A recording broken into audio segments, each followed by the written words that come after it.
Mevzumuz diplomatiya etiketi. Kırım Hanlığı yarlıklarında ve hatlarının derecesinde bir sıra meseleler diplomatik etiketke bağışlanған. Mesela Kırım Hanlığına kelgen elçiler bu etiketke riayet edilmesi şart edi. Bir vesikaga göre Moskvadan elçiler kele Kırım Hanlığına ve onlar diplomatiya etiketine riayet etmeyip kalpaklarını çıkarmadılar ve han o günde baş vurmadılar. Baş vurmak sözü bu bugün edebiyatta, Rus edebiyatında челобитное деген bir ibareyle tercüme etili. Yani başını egmek, elçiler başını egip hanga hürmet ve saygı göstereydiler. Bazı vesikalarda çarlar tarafından öyle bir murat, yani öyle bir istek var idi ki, onlar o'zun vesikalarında Maşriq ve Mağrib padişahı, yani Şark ve Garp memleketlerin padişahı gibi ibareni kullanmağa niyetlenediler. Ve padişahı alem penah, yani padişah dünyanın sığınağı, yani padişah pribежище mira tercümesi. Ama hanlarga göre bu ibare Müslüman padişahlarga ait edi, yani sultanlarga, haliflerge ve ilahi. Bu gibi ibarelerini kullanmak yasak etilgen edi çarlarga. Lakin böyle bir istisna var idi. Vezir Sefergazi bir han tarafından bu ibareni kullanmakını müsaade etti çarlarga ve onlar kullandı şu sırada bu ibarelerini. Yani saygı ve hürmet göstermek için bu ibarelerini kaldırıldı. Endi diplomatik heyetler, yani diplomatический делегация hakkında aytacakmız. Diplomatiya heyetlerge nasıl adamlar kirgen edi? Bu elçiler çeşit türlü olgan ediler. Bu çapkın elçi, yani kuryer или гонец, yani acele ketken bir elçi. Ya tur elçi ya da catur elçi iki variantta kullanılaydı. Bu постоянный посол. Yani böyle bir uzun müddetke Moskvada ya da başka bir devlette kalgan bir elçi, постоянный посол. Elçilerini kaytarmak çarların boyun borcu edi. Yani onlar tez vakitte elçilerini kabul edip, onlarını Kırım'a, Bakçısaray'a kaytaraydılar. Ve hanlar da böyle yazgan edilir. Tacil kaytargaysız. Tez vakitte kaytargaysız bu elçilerini. Birkaç söz diplomatik aneler, yani diplomatiya seremoniyal hakkında, yani merasimler hakkında aytmak istedim. Münderecede, bu vesikaların münderecesinde iki böyle bir merasimler var. Bu julus, bugün ketilinen aytkanda inaugurasiya, intronizasiya, yani hanın tahtqa keçmesi ve han ya da Kalga ya da Nureddin tahtqa keçken son başka bir padişahqa bu hakkında haber etedi. Yani men böyle oldum bir padişah bu Kırım yurtunun ve sizge böyle ilan ettim. Endiden son bizim diplomatik alakalarımız olacak. Yani bağımız olacak. Ona julus deyler. Söz sırası julus sözünden çıkan sözler bu iclas, yani tahtqa oturmak ve meclis. Meclis degen sözü bu da bir tamırdaş sözdür, yani oturuş, toplantı. Julustan gayrı da bir bu merasim, bu korunuş bugün Avrupa devletlerinde ve audiensiya deyimiz, yani elçilerini kabul etuf. Her bir padişah elçilerini öz sarayında kabul etiydi. Han mesela Bakçısaray Han sarayında kabul eterdi korunuşunda. Kalga Sultan Akmescid'de özün sarayında korunuş eterdi. Ve Nureddin Sultan ise Kaçı Saray ya da Süren Saray degen yerlerde kabul eterdi. Korunuşka kelgen elçiler, yani çet el memleketlerden kelgen elçiler, onlar elbette çar tarafından yazdırılgan mektupni ya da hatni teslim eterediler bu hanlarga ve хан огунде бу мектуб окуттурулар еді. Яғни қыраат деген сөзі қолданылар еді. То есть зачитывали эти письма перед ханом дегендейін. Дипломатик алақалар ақында да бір шейіні ұнытмамақ керекміз. Бұл алмашув деген бір мерасим, яда тедбір.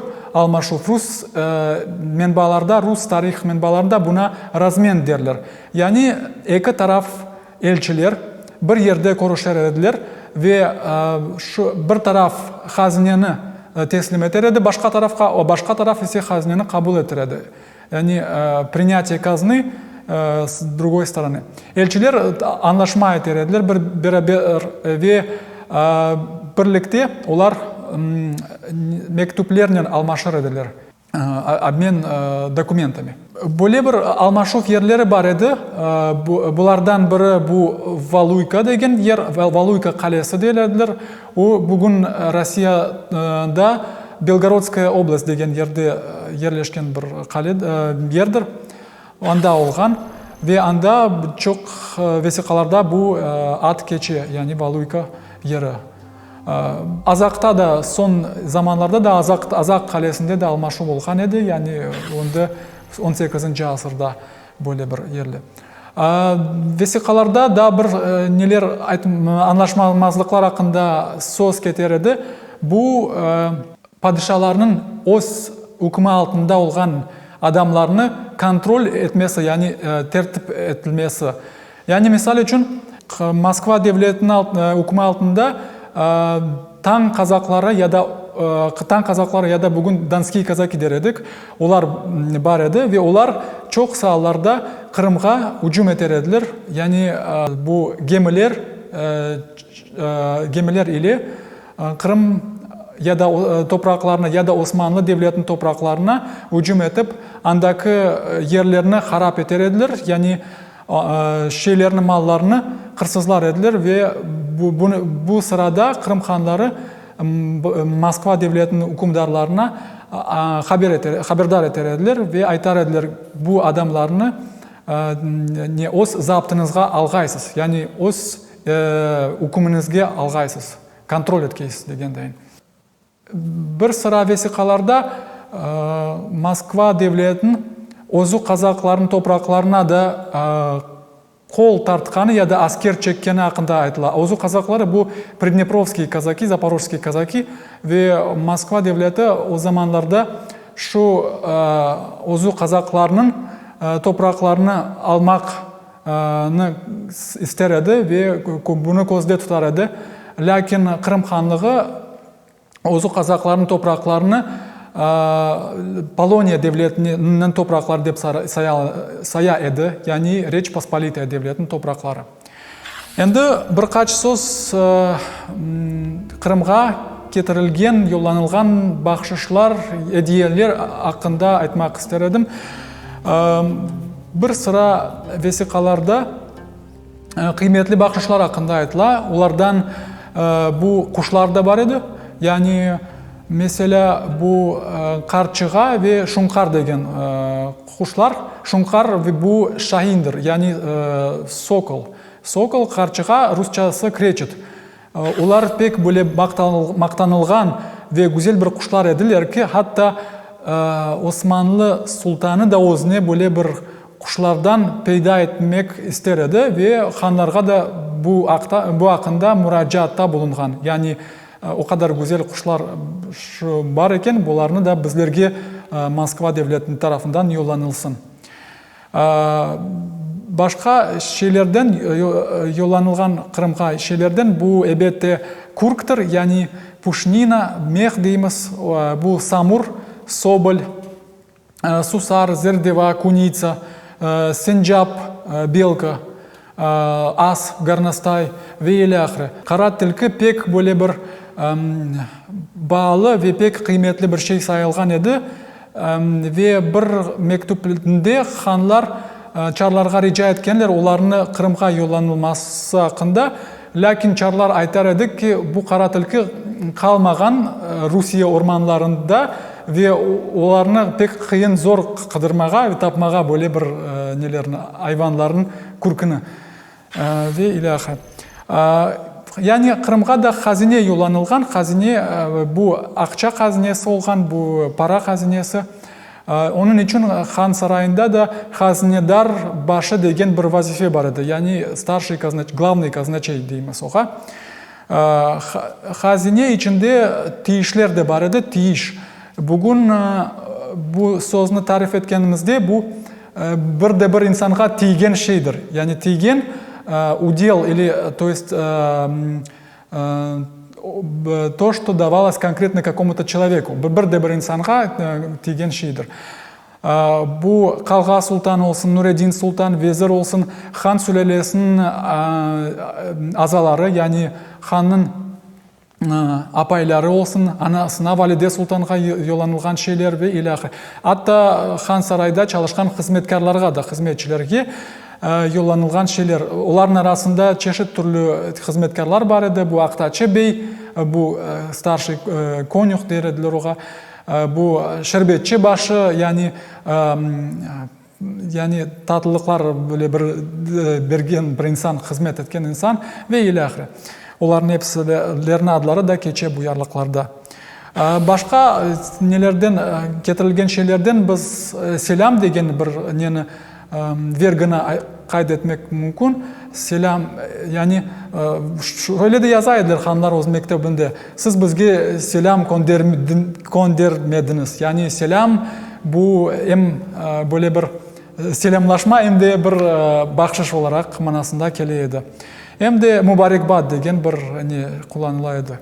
Дипломатик этикетіні бозған шелерден де бірі бұл елшілерінің ярамай сөзлеріні, күфір сөзлеріні айтқаны да бар еді. Бұл яғни келішмеген сөзлеріні оқшаусыз лайық olmagan сөзлер. Бұл ақында да, бұл ярлықларда да көстерілген, яғни ханлар оларыны тенбілейді. Яғни Москва чарларына олар язар еділер. Бірде бір елші, филанча елші бөле-бөле бір сөз айтты. Келішмеген падишахларға лайық olmagan бір сөздір. Ве ата чарлар да өзлері де bazı бір мектуплерде де келішмеген бір сөзлеріні де қолданайдылар.